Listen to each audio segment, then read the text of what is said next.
Hey, this is Rich McDonald, and I play Commander David Mason on Call of Duty Black Ops 2. And you're listening to Everything Geek Podcast. I am the last man still survivor. I am the last man home. Hello, I'm Simon Fisherbecker. You probably know me better as Dorian Moldovar from Doctor Who, or the Fat Friar from Harry Potter. And this is Everything Geek Podcast.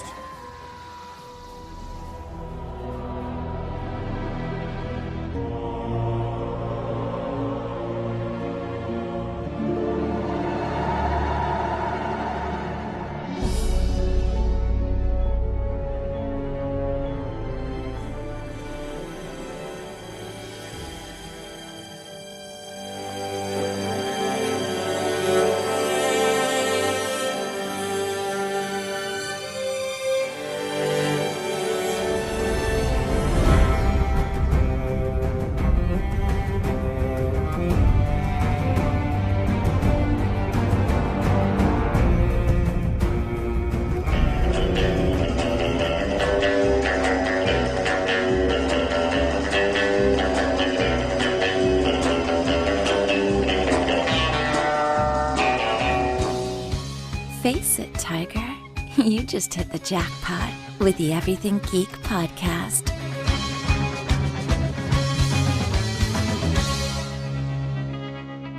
Hello everyone, you're listening to the Everything Geek Podcast. I'm your host Rory, and joining me is co-host Laurent. Hello. And also joining us today is a very special guest. We have actor IronE Singleton, who is best known for playing Theodore T-Dog Douglas in The Walking Dead. So how are you today? I am wonderful, Rory and Laron. How are you and how are you, world? It's so great to be on your show. Thank you so much for having me. Yeah, it's an absolute pleasure to have you join us on the podcast. Big fans of T-Dog. Pity he died. Oh, thank you so much. I really appreciate it. You know, I'm loving all the love, and even there in the UK and in the States, and it's just been an incredible phenomenon, this Walking Dead thing, and such a joy for me to have played T-Dog for into 3 seasons on the show. Thanks. That's great, yeah. So getting right into the questions, my first for you, Iron, is how did you decide you wanted to become an actor? How did you decide to get into acting? I think that not only did I choose acting, but acting chose me. There's this thing called, your destiny in a sense, and I feel like acting was my destiny because, God, there's a vision I had as a child to have a platform to where I would be able to reach many people and to give love and to spread love and good cheer wherever I was, and so that I can contribute to making the world a better place. And when I started thinking about acting, it was like God just kind of solidified that vision for me. So first time I did any acting, I was 11 years old, and my first bit of acting was from Shakespeare's Romeo and Juliet. So as an 11-year-old, I think that's what got the bug, and then it came back and revisited me when I was a senior in high school, participating in an oratorical contest, and my English teacher told me I had a really good speaking voice. So she volunteered me to be in an oratorical contest, which I got second place. And I just stuck with it. When I went to college, I was like, this is what I want to do. I want to be on stage, and I want to perform in front of audiences. And the rest is history. Studied theater and studied speech communications. So I got a dual degree in both theater and speech communications, a dual degree in theater and speech communications, and then pursued after that. There are a lot of community theater and low-budget independent projects. And before long, not long after that, well, no, really long after that, guys. It took about 15 years for me to get my quote-unquote big break. That's when I landed The Blind Side 15 years after I attended college for it. So. Very nice. My second question, how did you get the role of T-Dog in The Walking Dead? My agent called me and said, "Are you interested in auditioning for a zombie television show?" I was like, "No, not zombie so much," because I was traumatized as a kid, and I didn't want to, I wasn't really big on horror. I thought that I would spend most of my time. I thought I would spend most of my career, doing drama, some like comedy and different things of that nature, but nothing horror related. And so because of, again, when I was younger, my mother would take me and my older brother to watch movies. I was 4 or 5 years old, so I would watch a lot of Halloween, Friday the 13th, Nightmare on Elm Street. So I wasn't too enthused about it, and then he told me who was attached to the project, Gail Ann Hurd and Frank Darabont, and then I was excited to look at the sides or the audition piece and auditioned for my agent, who sent it to Frank Darabont, and he cast. Very nice, yeah. My third question, what was it like filming T-Dog's death scene, and can you go into detail on the process of filming that scene? Oh, the death scene. Yeah. It was sad. It was a sad month for me because I got word a month in advance, and then the week we were to shoot my death scene, my castmates looked at me and crew members and everybody from the producers to wardrobe and makeup. They looked at me like I was literally the Walking Dead, because they had the sad eyes and made me even sadder. Well, no, not the producers or anybody, but my castmates. So they didn't know, but my castmates looked at me and with really sad, gloomy eyes. So constantly reminded me, okay, yeah, this is the week. Although I didn't need much of a reminder because that it was really sad news. But I couldn't help but to be elated and overjoyed at having had the experience of being on a show that is now known and recognized throughout the world. So I considered it to be a great blessing. So the joy I had and how grateful I was, they totally overwhelmed the sadness of it. That's great. My fourth question, what are your favorite or funniest memories from working on the show? My favorite, funniest memories from working on The Walking Dead. The relationships. Okay, yeah, the relationships that I was able to build, while on the set. I had an opportunity to go in every day and to shake hands and get kisses and hugs, and I think that is like the most special thing about working on a project, because you get to meet new people, and some will become lifelong friends. Some will be there just for the fleeting moment, and but at the end of the day, it's all an opportunity for you to bond with your fellow actor and your fellow human being in a sense, and to learn something about them, and they learn something about you. So the connection. That's great. And my fifth and final question, do you have any upcoming acting roles or other projects you would like to talk about? Yes, Rory, yes. I have my one-man show, actually, and it's based on my book entitled Blindsided by The Walking Dead.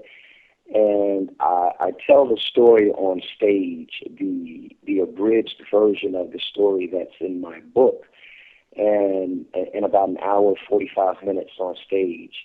And I tell the story through dance and rap and poetry and some comedy and drama. So there's a mix of everything. And I played 20 different characters, and my characters span the globe. So I played different characters from all sorts of walks of life and different ethnicities and so on and so forth. So it's a great story that has a very powerful message, and the message of truth and love, and meaning that, in order for us to survive as humanity, we need one another. We have to be able to love and respect each other if we're going to survive. Otherwise, we make this journey a lot tougher than what it is. So, and we can avoid that as much as we can. But that is the show, and I'm opening it in Atlanta. Yeah, hey, LaRon, yeah, I'm opening in Atlanta in a couple of weeks, October 17th at the Walker Stalker Con. And then the show we're touring, we're going to go from there to I think New York, New Jersey, and then San Francisco, Chicago, Boston, and Dallas. Other dates may be added also, so I'm very excited about that show. Yep. And Awesome. there's another reason for you, LaRon, to go to Walker Stalker, IronE's Yeah, it's one-man funny. show. We were Yeah. just talking about that prior to starting the interview, so that's awesome. I'll definitely make sure I make it.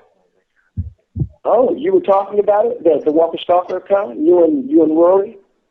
Well, he's Yep. going, I can't. I figured since I'm already here, it's right in my reach. I might as well go, right? Yeah, and you're here. You said you just moved here from Oklahoma, right? That's correct. Okay, you and your brother. Yeah, actually, my whole family, my mom, my dad, and my brother. So we're all here in Atlanta, and we love The Walking Dead. My mom still doesn't like it because she can't do the whole zombie thing, but I'm trying to get into it You should watch slowly. it in the daytime. That's what I tell her. Yeah, it wouldn't be as scary if she watches it in the daytime. I keep trying to tell her that it's not all about the zombies. I mean, there's a lot of strong character development and depth going on, and just it's a really great story. Because every time we turn it on, it's always at some really gross part, and she's like, "Turn it off, turn it off."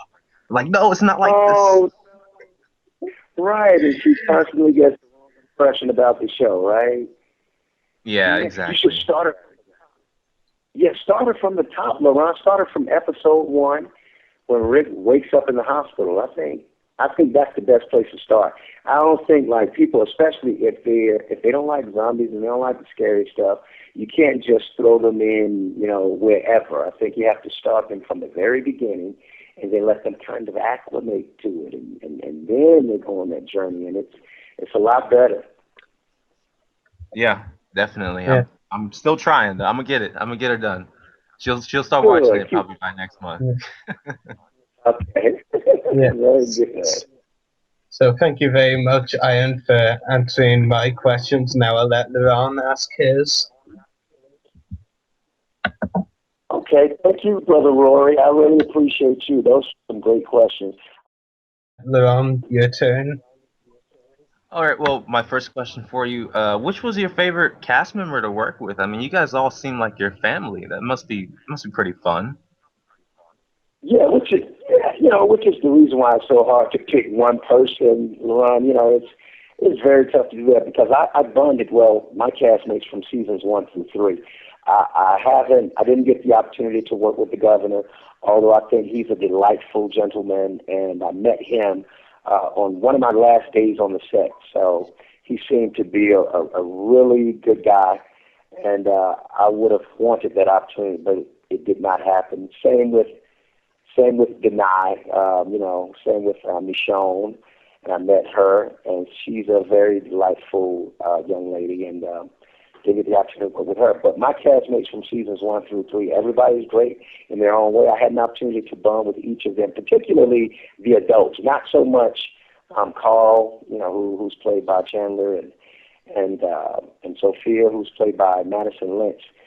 Because they're kids and they were busy doing schoolwork. If they weren't shooting, then they were in class, and there's school on the set also.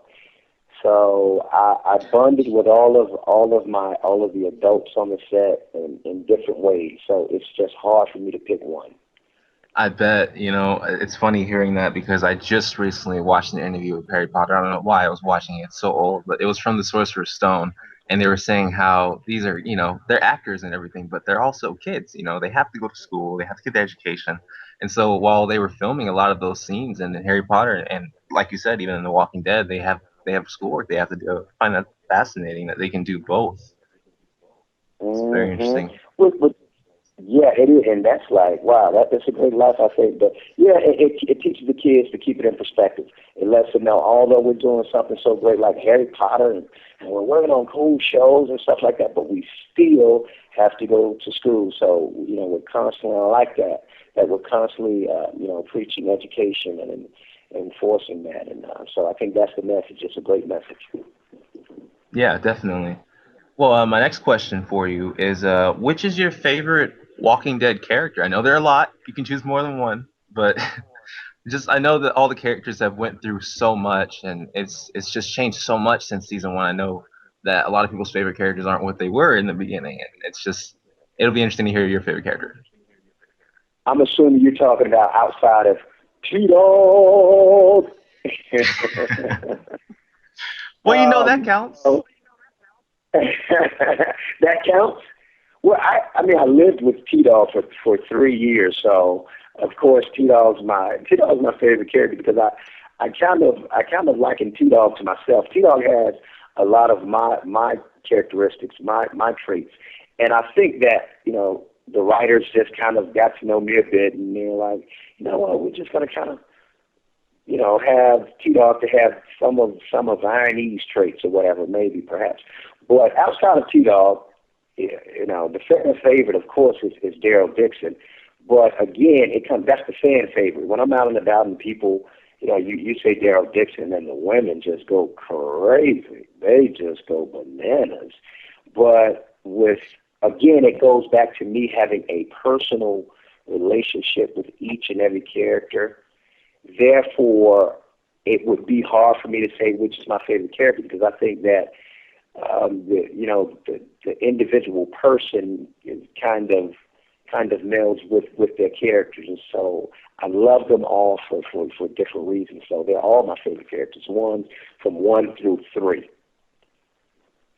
Yeah, I gotta agree because I actually started watching the show in a pretty funny way. My brothers all watched it together, and I always caught it like my mom at the zombie moments where it's just like, oh, it's just some zombie show on TV. But then I actually started watching it at the end of the season 2 finale when I saw everything just going to chaos and the barn was blowing up and just zombies were everywhere and people were dying. And my brothers were trying to explain to me, Ron, this is a big deal. Like, you don't get it.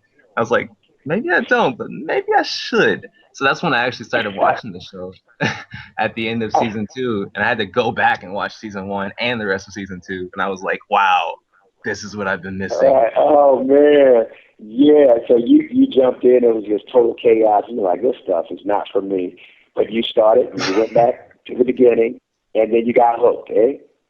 Hooked, beyond hooked. I think that's the plan. That should be the plan for your mother. Then just do it just like that, LaRon. And I think that you'll be quite successful at converting her into a Walking Dead fanatic. Well, thank you so much, IronE. I really appreciate you answering my questions. Oh, thank you, Brother LaRon. And now I see on here that there's a Dan. Is Dan here? He couldn't make it, but we wanted to ask one of his questions because he did a really good one, I thought, which is what was your favorite filming location of all the locations you got to film at? I would have to go back to season 1 because I've been asked a few times, like, which season was the best season for you? And again, like I said, they're all special for different reasons. But if I had to pinpoint one, if I had to point one out, it would be season 1 because the filming locations we shot in downtown Atlanta, and I grew up just like a mile from these locations. We were shooting all around where I grew up in the neighborhood. So years prior to shooting The Walking Dead, I grew up in the inner city in the projects, and I found myself just struggling to survive and ducking and dodging bullets and trying to stay away from all the bad things like the drugs and all that stuff and living in poverty. There I was so many years later working on a Hollywood production that would become a worldwide sensation.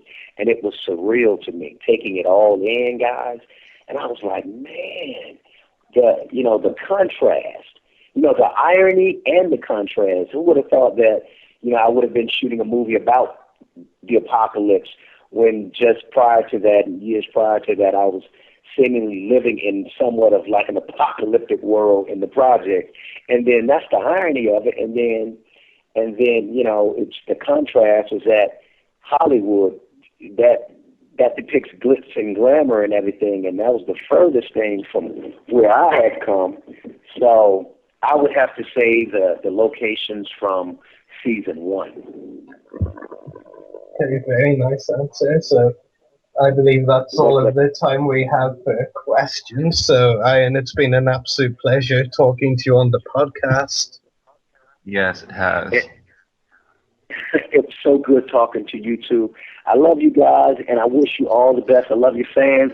All you guys, I love you. And UK, give UK my love, all right? I don't get over there enough, but I need to get over there sooner than later, I know, because people have been begging me to get over there and tell them I want to come, and I'm going to come first chance I get come back. So I look forward to seeing you guys, and thank you so much for your time for the interview. You should definitely bring a one-man show over here at some point once you've done it in some of the states like Atlanta. It would be great if you brought your one-man show over. Yes, I'm hoping so also. So that is part of the plan too, Rory. So we're going to see what happens with it. I'm working on that, my friend. So, all right? Yeah, that's great. So thank you very much for joining us today, and hopefully we'll talk to you again soon. Thank you, brother. And follow me on